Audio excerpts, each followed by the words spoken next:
नमस्कार दोस्तों, good morning, अस्सलाम वालेकुम। आज 25 जून 2025 है। आज से कई दशक पूर्व 25 जून 1975 के दिन इस देश में आपातकाल की घोषणा कर दी गई थी और तब से लेकर आज तक हम लोकतंत्र के इतिहास में इसे काला दिवस के रूप में मनाते हैं। 1970 के दशक के बाद तत्कालीन प्रधानमंत्री इंदिरा गांधी जी का शौर्य और उनकी कीर्ति देश भर में जोर पकड़ने लगी थी और ये वही दौर था जब इंदिरा जी धीरे धीरे एक कट्टी लोकतंत्र समर्थक से तानाशाह में बदलने लगी। 1974 में जब सत्ता के नशे में चूर तत्कालीन प्रधानमंत्री इंदिरा गांधी आम जन भावनाओं की अनदेखी कर रही थी, तब जन कवि बाबा नागार्जुन ने एक तीखा व्यंग रचा जो आने वाले आपातकाल की आहट था।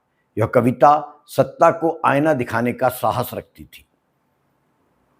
नागार्जुन ने लिखा, इंदु जी क्या हुआ आपको, इंदु जी क्या हुआ आपको, सत्ता के नशे में भूल गई बाप को।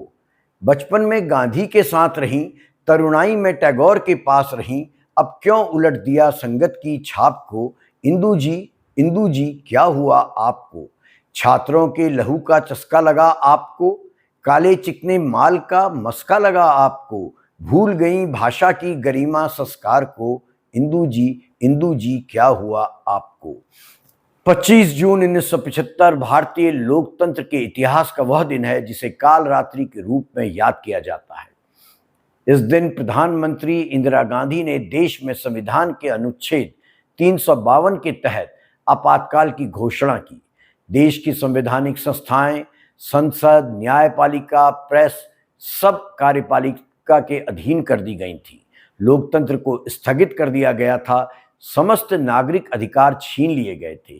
प्रेस पर सेंसरशिप लागू कर दी गई थी। लगभग 1 लाख से अधिक पत्रकार, सामाजिक कार्यकर्ता और राजनेताओं को जेल में ठूस दिया गया था।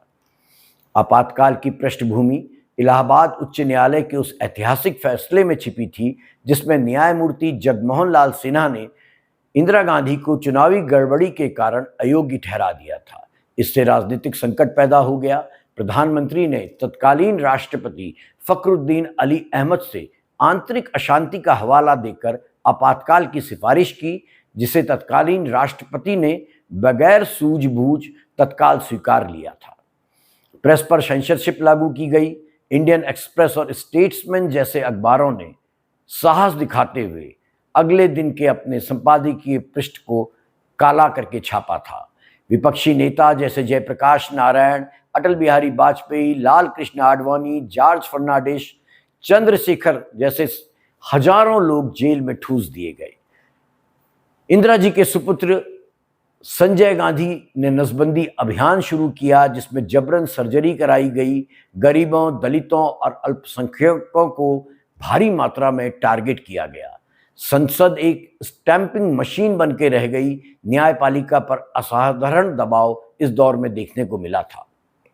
1976 में एडीएम जबलपुर बनाम शिवकांत शुक्ला मामले में उच्चतम न्यायालय ने एक ऐतिहासिक फैसला सुनाया कि आपातकाल के दौरान नागरिकों को हैबियस कॉर्पस न्यायालय में पेशी का अधिकार नहीं है। 4 न्यायालयों ने इंदिरा गांधी की सत्ता के आगे घुटने टेकते हुए सरकार के पक्ष में फैसला दिया, लेकिन एकमात्र न्यायाधीश न्यायमूर्ति हंसराज खन्ना ने सरकार के खिलाफ लिखा।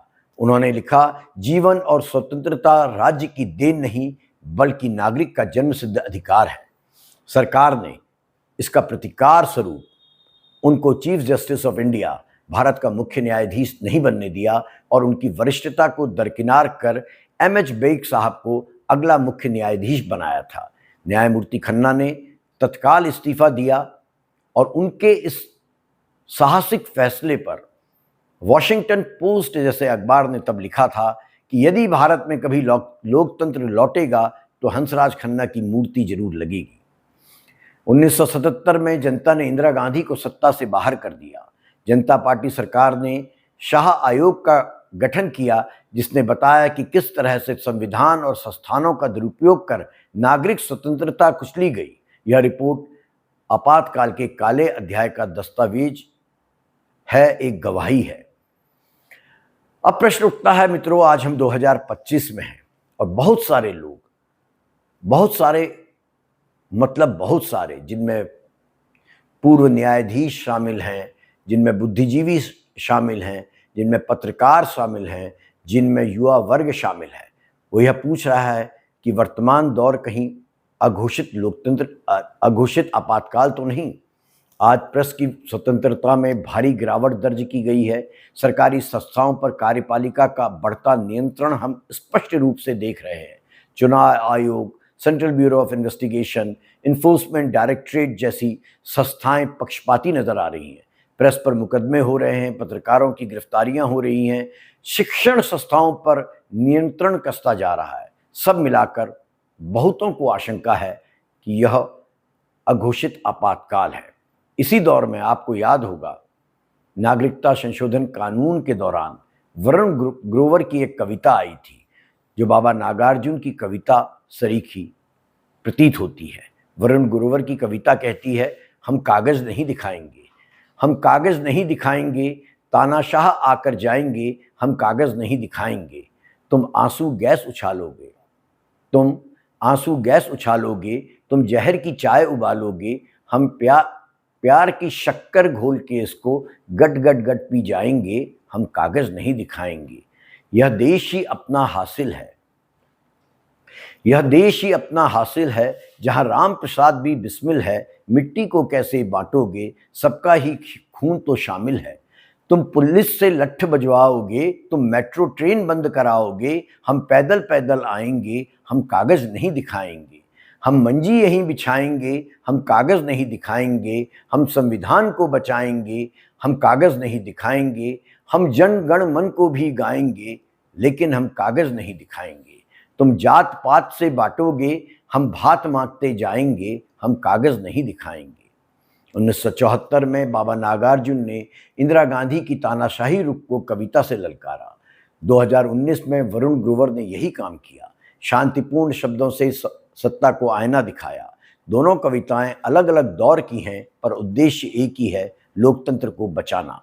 लोकतंत्र संविधान से नहीं, चेतना से चलता है। इस बात को समझिएगा। संविधान एक पुस्तक है, उससे देश चलता है, लेकिन यदि चेतना मर गई नागरिकों की, तो संविधान भी नहीं बचेगा। जब नागरिक अपनी असहमति को शब्द देते हैं, तब कविता क्रांति बन जाती है। आज जब संवैधानिक संस्थाओं पर दबाव की बात कही जा रही है और उसे महसूसा जा रहा है, आवाज़ों को दबाया जा रहा है, हमें वही करना है जो नागार्जुन और वरुण ने किया, सच कहना, कविता कहना और लोकतंत्र की मशाल को जलाए रखना, जिलाए रखना। धन्यवाद।